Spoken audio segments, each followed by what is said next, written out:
let's walk and talk. Let's talk about this year. You know, we just finished our last show in Thermal. We've done a whole bunch this year. But first, we've had a great year, so we need to open something really special. I've had this for a couple years. It's given to me by a friend, Danny Waldman, who you should absolutely follow. She's awesome. This is a scotch that her family bottled. It's Duncan Taylor's, which is a blending house in Scotland, aged 33 years. And on the back, it says, in 1974, the marriage took place of some of the best grains and finest malts from the Highlands, Islands, and Speyside regions of Scotland, having been distilled in 1968. So basically, there was a blend of different scotches from different places in Scotland into one blend, and then they put it into a sherry cask. This superb blend was filled into a sherry cask, where it lay undisturbed for the next 27 years, gradually absorbing the rich hues and wonderful flavors of the wood.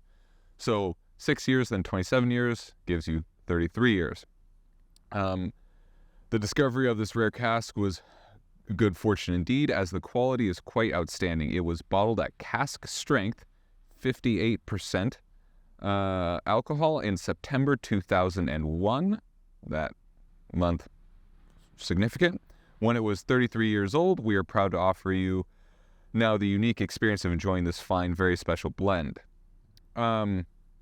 This is, looking side through, I mean, it's bright behind me. This is one of the darkest, or the darkest scotch I've ever seen.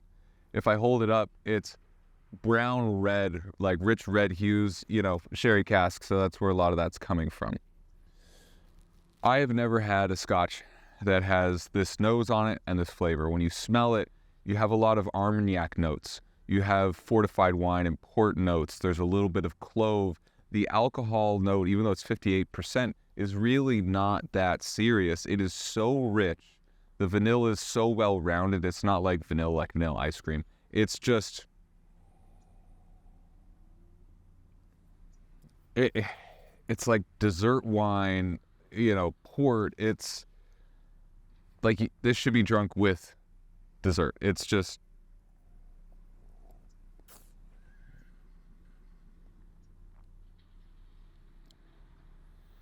it's like it has a really oily, like the leads in the cup are very slow and oily. It coats your whole mouth. It's really, this is a special bottle. I'm so grateful that Danny gave me this bottle. Unfortunately, it's not one you can buy because it came from one cask that was dumped in 2001. But I've been saving this for a special occasion. And holy Jesus, this thing is amazing. I love scotch. I love scotch. Scotchy scotch scotch. Of course, drinking it in a walking and talking cup. That I know you guys think is too expensive, but I don't care. It's made in America with American steel, and that's just what these things cost. But let's talk about this year. This year was a really important year for us. You know, we put a lot of pieces in place with the horse string, with our setup, with everything, and we needed this year to go well for next year, for the Olympic year, to give us a chance. And we set our plan. It was we took some chances with it because we went quite easy in the beginning of the year, which is the right call. But that means that when we did show in the beginning of the year, we had to hit. And we hit. Kalinka jumped clear in both the 5 stars we did in Florida. We were 3rd in the first one, 4th in the second one, or the last one, week 12. Super happy about that. Progress with Karl has been steady. We've had 2 issues, which we'll talk about. But Karl is one. Kalinka is one. You know, we did Nations Cups. We did Nations Cup final. We did Pan American Games, my first championship. The younger horses came along well, developed nicely. We've got a couple of new ones that we're getting ready to show for next year. And it was just a great year. Let's talk about some highlights. You know, after last year, after 2022, we had a lot of, Kalinka came from first 3-star to winning 2 5-stars. There's a lot of ascension last year. And so the goal with this year was to continue that trend and to show that we could maintain it. Because it's all well and good if you can be hitting it for 2 months, but it's not the same if you just crash after. And so that was the goal this year.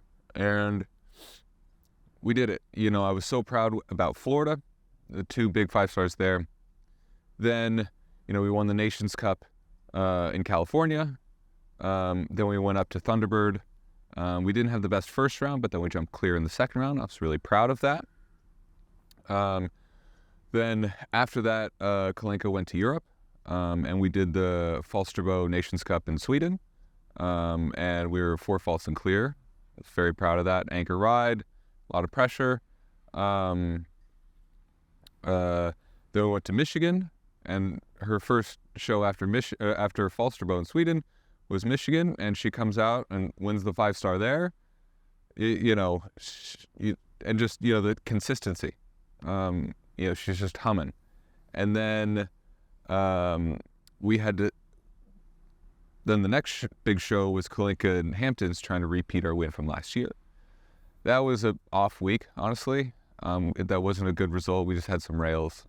Things weren't in the right place. I feel like I know why now, and I can do a lot better in the future to prevent that. But honestly, no one really jumped well that week. So, fine. I didn't try to think too much about it because it wasn't a trend. Then our next show was Karol in her first 5-star, and she wins that. And then Kalinka, we go to Barcelona and to September. And, we jumped really well, and I'm proud of that. We didn't jump clear, and, it's a problem. But our first Nations Cup final, we were 4 faults and 4 faults. I'm proud of that. I know it wasn't perfect, and there's always obviously better, but I'm still proud of that. And then we had Chile, which, we had some issues. I had some issues in the first 2 rounds, but we came out in the 3rd round, we jumped clear. And to be able to recover and jump clear is really hard to do. So I'm proud of that ability, or being able to do that. And I'm so proud of Karol. Then after Chile, we had a bit of time. We had a few weeks break, and then Kalinka came off 2 months off after Barcelona and goes to Thermal, wins the $1 million class there. And then Karol the next week was part of the winning team for the final team class for Major League. A lot of success, but there were some big gaps in my game that we showed, but you don't learn to prevent them until you see them.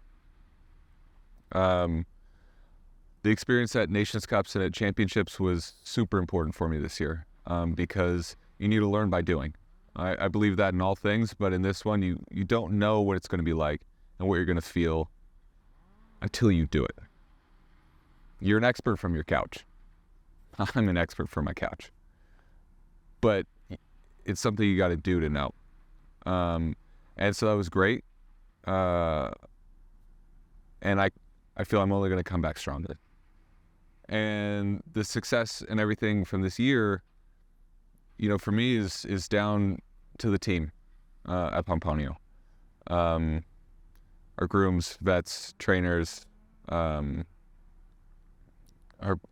body worker Kate, our horse dentist, the shippers, managers, everyone that gets this, program to function, gets the horses where they need to go safely, gets them back safely. The grooms that put in hours and hours and hours and dedication and love for these horses. My parents, Mackenzie, everyone. It's been an amazing year. And it's due to the team here.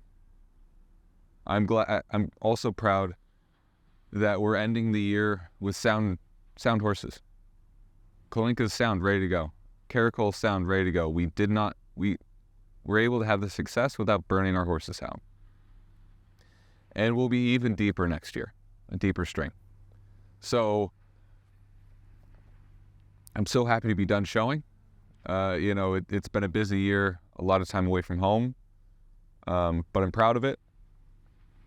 I'm ready to rest, and I'm ready to fully digest this year, and I can't wait for next year and have a all-out push for the Olympics. That's the goal. Anything less than that is failure, so let's make it happen.